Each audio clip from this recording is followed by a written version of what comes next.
प्रभु जी एक क्वेश्चन पूछ लूं अगर समय है तो? हाँ माता जी पूछिए। ऐसा है, एक क्वेश्चन ना मेरे दिमाग में बहुत ज्यादा घूमता रहता है हर समय कि देखो, आप सब बोलते हो कि 84 लाख योनियों को पार करने के बाद हमें मनुष्य शरीर मिलता है, हम मनुष्य शरीर में आते हैं। तो वो हमारे को जो बॉडी है वो कर्मा के हिसाब से मिलती है। हमने पहले हम अगर हम जलचर बने हैं, कोई बने हैं, पक्षी बने हैं, कुछ बने हैं, तो उसका कर्म भोगने के लिए हमें दूसरी मिली, दूसरे का कर्म भोगने के लिए तीसरी मिली, या हमें अपने पुण्य अर्जित करने हैं और उन पुण्यों को अर्जित करने के लिए फिर उसके पाप हमें वो पूरे करने हैं। तो जब हम एक मनुष्य शरीर प्राप्त कर लेते हैं एंड में, उसके बाद हम मनुष्य शरीर में कोई पाप करें पुण्य करें, और अगर हमें नरक में जाना है, हमें यातना शरीर मिलता है, हम उसका सारा कुछ हम भुगत लेते हैं, फिर मृत्यु के चक्र में क्यों नीचे आ जाते हैं? जैसे अगर एक कोई भी काम करता है तो हमारा लॉ भी तो उसको एक ही बार सजा देता है ना, गलत गलत काम करने के लिए। तो बार बार तो उसको सजा नहीं मिलती ना, तो फिर भगवान हमें बार बार सजा क्यों देता? हम बार बार क्यों जन्म मृत्यु के चक्र में आते हैं? जब मनुष्य शरीर एंड में हमें मिलता है, एंड में बोलते हैं ना कि सब अंत में हमें मनुष्य शरीर मिला, फिर हम क्यों, हमने तो भोग लिया, नरक भी भोग लिया, स्वर्ग भी भोग लिया, पाप भी कर लिए, पुण्य भी कर लिए, फिर दोबारा क्यों आके गिर जाते हैं? ये मेरे को समझ नहीं आता, मेरे दिमाग में घूमता रहता है। ओके, बहुत अच्छी बात है। बहुत ही अच्छा प्रश्न है माता जी, बहुत ही इंटेलिजेंट प्रश्न है ये। और अच्छा वो आपने पूछ लिया, दिमाग में ज्यादा मत रखिए इसको, आज मैं थोड़ा बताऊंगा आपको। So we will try to understand from शास्त्रिक angle, so may be we can try to justify. I don't know how much time we have, ये अच्छा टॉपिक है, बड़ा टॉपिक है डिस्कस करने के लिए, but I just give you some so that you will be peaceful.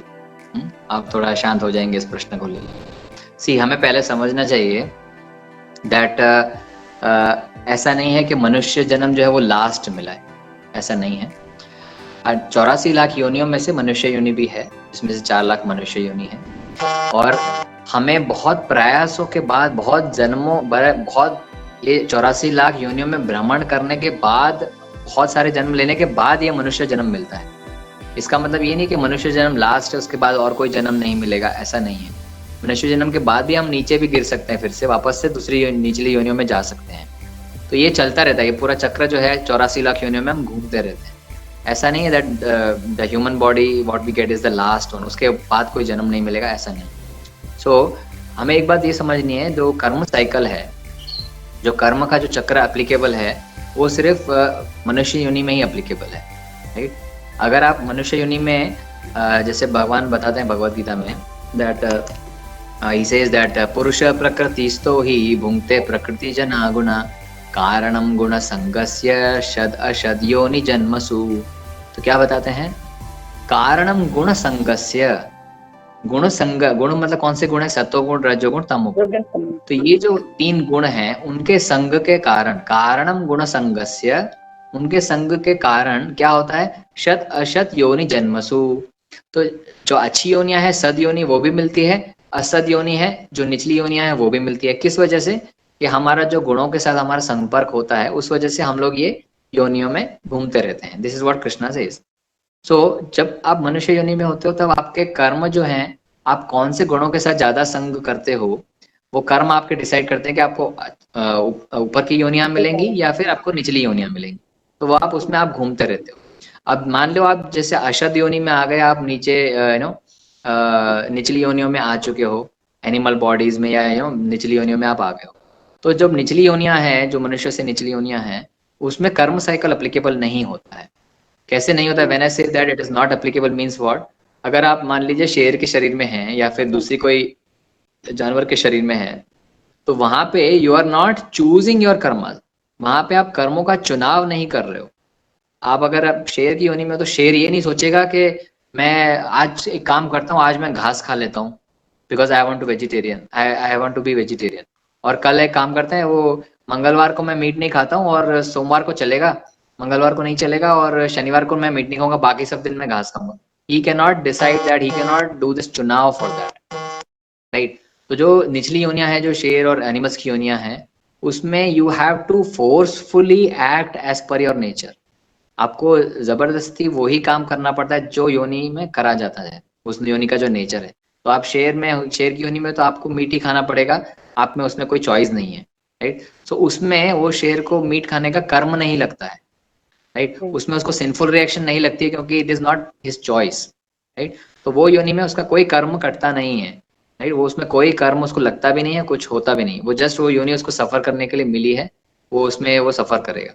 और slowly slowly when after suffering into many many yonis, slowly he will rise his consciousness level, and वो process evolutionary consciousness process के through वापस वो मनुष्य योनि लेता है।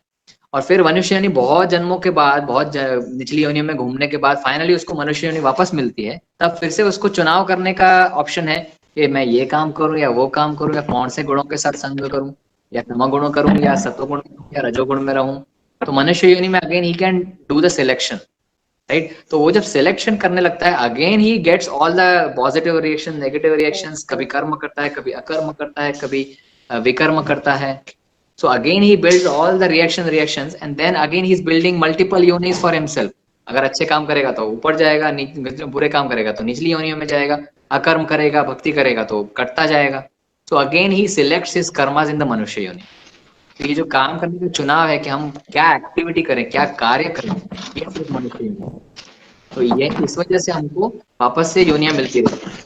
ऐसा नहीं है कि मनुष्य योनि में आप आए तो आप वो लास्ट योनि है आपकी, उसके बाद कोई और मिलेगा नहीं, ऐसा नहीं है। हम नीचे भी जा सकते हैं, हाँ, लेकिन मनुष्य योनि एक ऐसी योनि है जहां से आप ये जन्म मृत्यु से निकल सकते हो, बिकॉज बाकी योनियों में आप निकलने का ऑप्शन ही नहीं है आपको। सिर्फ मनुष्य योनि में ही आप निकल सकते हो। कैसे? प्रोवाइडेड आपके ऊपर किसी भक्त की कृपा हो, आप भक्त की संगत में आए और आप हरे कृष्ण महामंत्र का उच्चारण करें, और आप आपके अंदर जो अकर्म है, भक्ति का जो कोटा है, जो काउंटर है, वो बढ़ाते जाए ताकि आपके कार्मिक रिएक्शन सब खत्म हो जाए, then finally you can come out of this 84 lakh योनिया। तो इसीलिए मनुष्य जन्म बहुत महत्वपूर्ण है। वो केवल लास्ट जन्म नहीं है, लास्ट जन्म हो सकता है।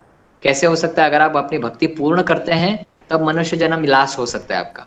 लेकिन आप अगर मनुष्य जन्म में भी अलग अलग प्रकार के काम करते रहेंगे, अच्छे काम बुरे काम, अच्छे काम बुरे काम, तो अगेन आप अपनी योनियां तैयार कर रहे हैं आगे के कई जन्मों के लिए। तो that is why we are saying that हमें मनुष्य जन्म का जो एकमात्र उद्देश्य है वो है भक्ति करना, भगवान की भक्ति करना, भक्तों के संग में रहना। तो इसीलिए ये कहा जाता है। ठीक है माता जी, थोड़ा सा शांति हुई आपको? Thank you. Thank you everyone.